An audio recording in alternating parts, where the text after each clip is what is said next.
Minecraft, Marcus Pearson. Is that a plausible explanation?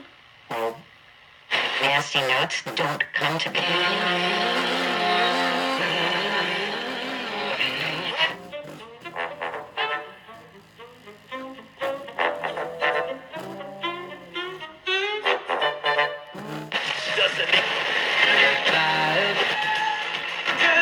Looking so good.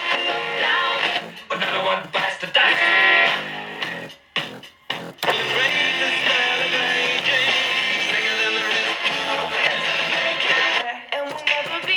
This is better. But you guys don't know about that. Anyway, so just give us a shout. And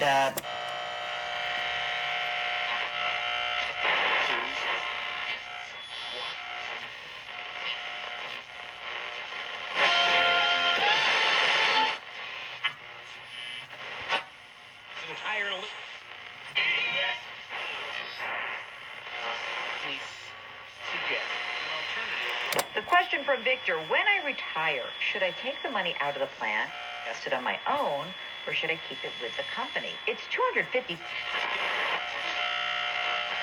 One of the things that defines conservatism is a certain level of comfort with contradiction, both in terms of the contradiction between the fallen nature of human nature and that, you can't make...